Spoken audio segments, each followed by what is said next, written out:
On Talking Titans and talking Mike Vrabel on RKW, brewed by 8th and Rose, 615-737-1045. Got a line open if you want to join us. We'll get to your phone calls. We will get to Rhett Bryan of Titans Radio as well at 9 a.m. this morning. In the F&M Bank chat, streaming live on 1045 The Zone TV, Facebook Live, YouTube, Twitter, or Twitch. Let's go to Roy in Nashville next before we hear from maybe Adam Strunk on the possibility of trading Mike Vrabel. What's up, Roy?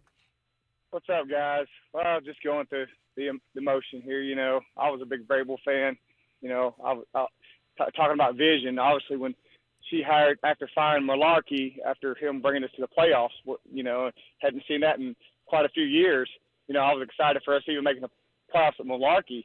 Obviously, he wasn't the guy, and he didn't share the vision that she wanted. I don't know, maybe he didn't fire some folks that she might have wanted him to. I don't know if Vrabel's the same situation, bringing him in there. You know, we know what we had last year and this year. You know, it was a rebuild year, you know, and obviously whatever vision they're seeing, maybe Vrabel's not on the same page. But with that being said, you know, my thoughts of the reason why they don't say their vision, they don't want to talk about it, because at the end of the day, they're not going to know their vision until they truly get their guys in here that they got an idea they want to interview for the coaching process. So whoever they bring in here, they're going to have to adapt to what type of qualities that guy brings in, whether it be a defensive guy or offensive-minded guy. But obviously, they're going to move forward. But my thought is there's a lot of other teams looking for young, exciting head coaches, and you know, that's going to put points on the board. And if that guy that they bring in ends up going, you know, deciding to go to one of these other openings, you know, then they're going to have to check off the list and move on down. Well, let's say they bring in a bunch of guys in and they end up going somewhere else or staying with their teams. What veteran coach, former head coach, or veteran coach that's either on a roster or not on a roster do you guys think, if we don't get one of these young and upcoming coordinators in here for the job, what names are not being talked about yet? Because there's a lot of names being talked about, but I want to hear about names that potentially could be talked about if we don't get one of these up-and-coming guys. Hey, thanks, Roy. Thanks, Roy. It's a good question. Established coaches outside of the up-and-comers that have been named the most. I know I said on Twitter, speaking for myself, I think it's either Bobby Slowick or Ben Johnson who's hired as the next head coach. I'd take those two. If you're giving me those two or the field, I would take those two. Slowick, the Houston Texans offensive coordinator who spent time with Rand Carthon in San Francisco, and Ben Johnson, the well-documented, he's going to be a head coach somewhere guy in Detroit, who is their offensive coordinator. However, I think one of those two might also go to L.A. But it's a good question. Out of those guys or out of the established coaches, who makes sense? I've heard a lot of things about Jim Harbaugh on here and just in general on social media. The problem is with that, and Amy Adams Strunk could definitely interview him. And in her interview with Mike Keith, she said it's not limited to offensive-minded guys. She did mention there were defensive-minded people that she will keep in mind. But the thing with Jim Harbaugh is I think there's a lot of similarities with him and Mike Vrabel. And if you're talking about, when you mentioned earlier, Will, like the entertaining aspect, like a coach that kind of is different in the way he goes about things, even with fans and the media. And Mike Vrabel was a great guy off the field. So I'm not saying that he wasn't a great guy. He was an awesome guy. But just the way he appears, right? Mike Vrabel and Jim Harbaugh, I feel like, are very similar in that way. Very headstrong on what they believe, what their systems are. I don't feel like they want to change a lot. So I don't know if Jim Harbaugh would work here, but I wouldn't put that off the table. I think that if you are going to interview as many people as you can, I think you got to at least try to interview him if he's available. I'm honestly, I'm really refusing to answer that one, just on the basis that those people got to want to come here.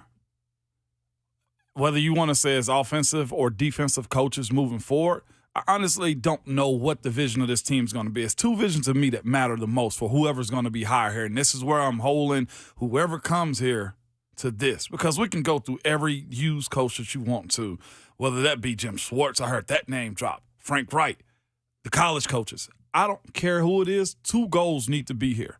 Win the AFC South and a Super Bowl. That's all that matters to me on the next coach.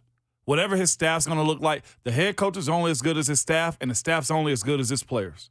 I think we all learned that lesson because as many people love Mike Vrabel, you still didn't get the wins or the Super Bowl that you wanted out of it. So when it comes down to saying who's the guy, I love what Ben Johnson would do, or Slowick, or even Harbaugh. Hell, we don't even know the answers to what this is going to look like.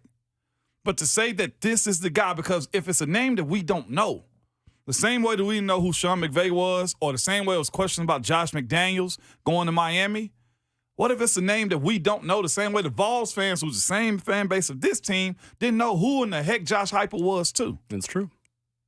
So to pinpoint a name to me is almost foolish, and I think you're following into the same trap that everybody else is doing. Oh, Arthur Smith got hot. Well, let's hire him to Atlanta. Oh, this coach got hot. Well, let's hire him here. Oh, he was great over here. No, he sucked as a coach too. Like it's almost foolish this time to me, and I love the idea of the coaches that y'all have said. Oh, I'm not saying, Jim. I'm just saying what there's fans saying right now. No. Either way, I agree with the names that are being thrown out there, but it does have to match and make sense, and also the understanding that, well, I think it might get worse before it gets better. Rand's seen it get worse before with San Francisco, with the Rams, with Atlanta, before it got way better. When Mike Vrabel was hired, it got worse. The Titans took a step back from the last year of Malarkey to the first year of Mike Vrabel. They went from winning a playoff game to not winning a playoff game. Yep. And that was still the right decision. So for the conversation we had earlier of, are the Titans going to take a step back? Probably. But if you agree that Mike Vrabel replacing Mike Malarkey was the right decision, which I don't know anyone who could possibly disagree with that statement, considering the success Vrabel had here at his best, then it's still the right decision. I think regardless, and I said it on this show earlier, whatever they do, they have got to make sure it's the right decision. And I know you can't 100% say, but they have got to do their due diligence of just interviewing as many people as they can. And that's what Amy said as well. Mm-hmm. Don't discriminate to just younger coaches or coaches that have been in the business a long time or just big names. Really, I'm not going to say the word collaboration, but they have to be willing to come together and all have their ideas. Because Rand Carthon said it's going to be a big group of people that are going to have input in who they hire. And the biggest thing, they got to get it right. You cannot take a huge step back in terms of the next 2 years with this organization because there is a new stadium opening up and you got to put a product in there. Andrew in the F&M Bank chat says, let's just shock the world. Coach Prime to Tennessee. Oh, gosh. Hey, let's do it.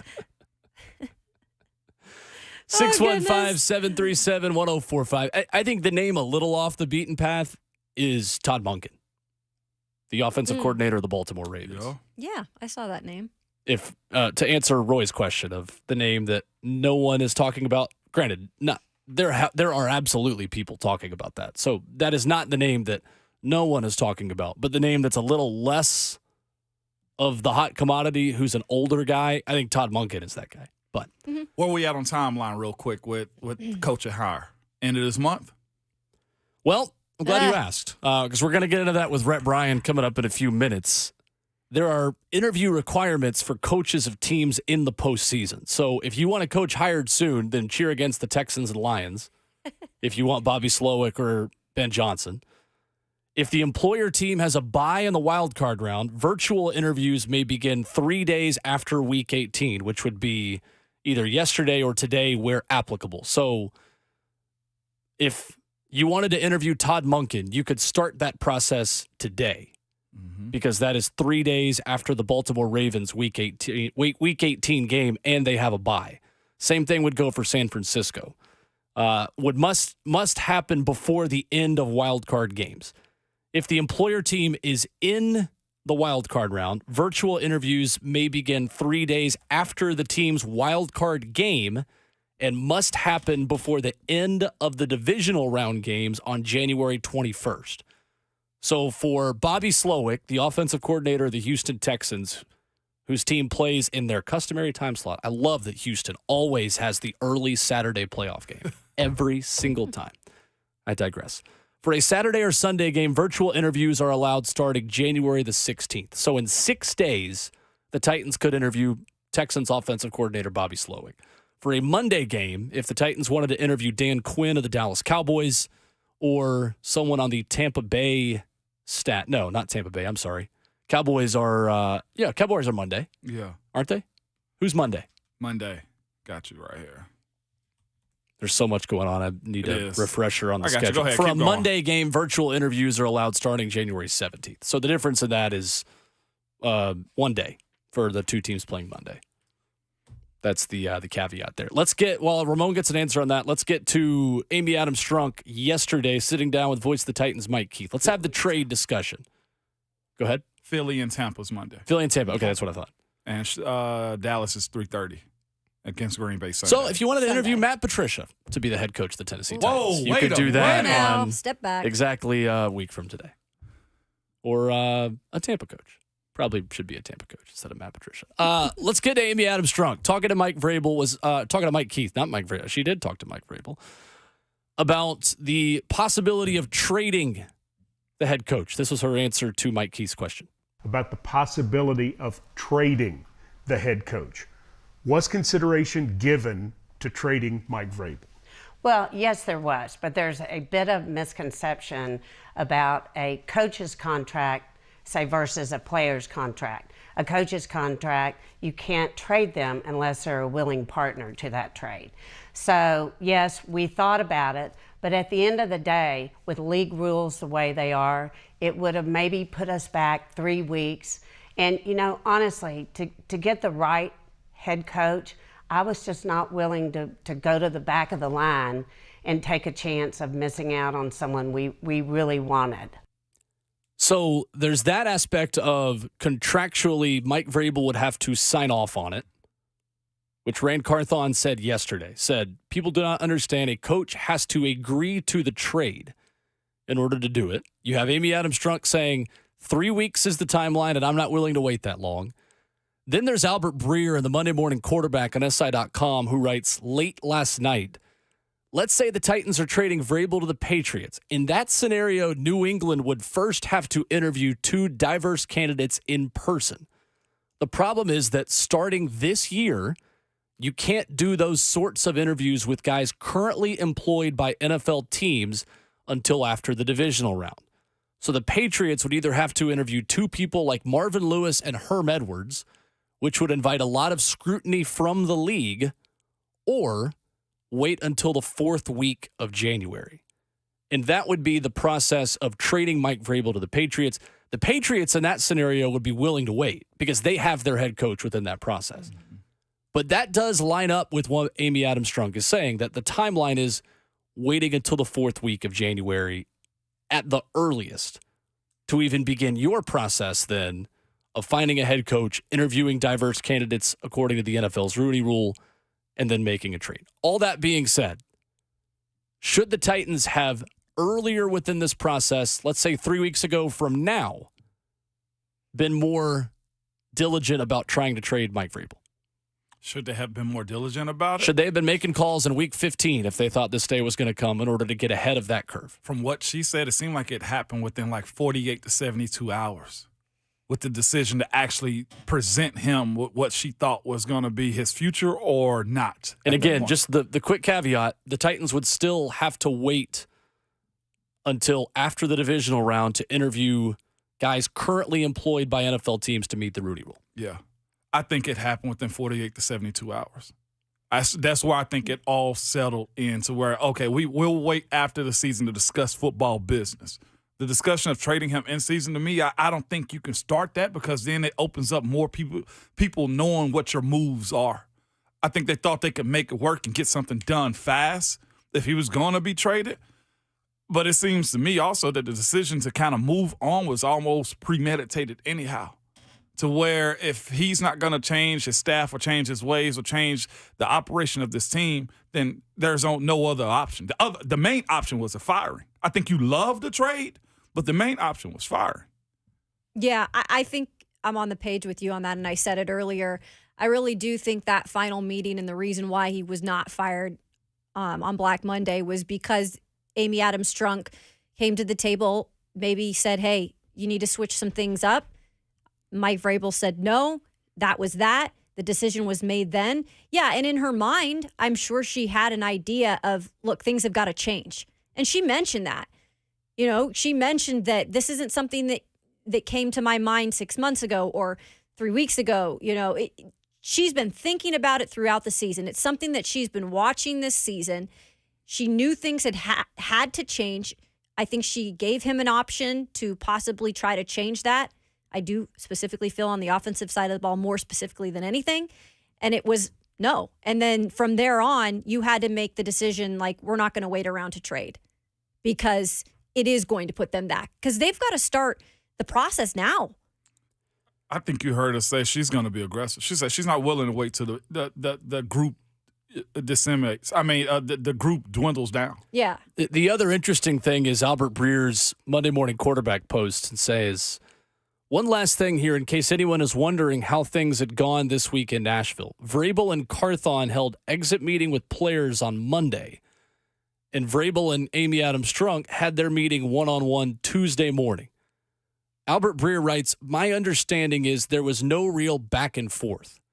Amy Adams-Strunk gave Vrabel her decision, and that was that. That's our answer right there. That's interesting because to me, then, why wasn't he fired on Black Monday when everyone else was? That's what I just said. That's why I'm confused. A trade, I think, was trying to be made out. It had to have been. That's the only way you delay this. I think they pursued it and understood that, A, Mike Vrabel wasn't going to sign off on it, and B, the Rooney Rule makes that difficult. And we've gotten different answers on that. Yeah. About whether or not those specific criteria for trades applies.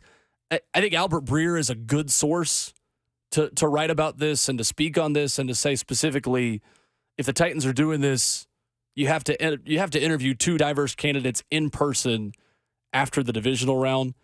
But I think even beyond that, and even beyond what Amy Adams-Strunk said about waiting at the back of the line for other candidates, why would Mike Vrabel sign off on a trade that is going to hinder his new employer's ability to win, make his job harder without a first-round pick next year, likely, when he knows that Amy Adams-Strunk is unhappy with what he's done based on their meeting and that he can just say no and get fired and help his future employer? I don't blame him for that. It makes no sense for Mike Vrabel to agree to a trade, knowing what he knew in that meeting. Albert Breer says there was no real back and forth. Amy Adams-Strunk was clear in her vision.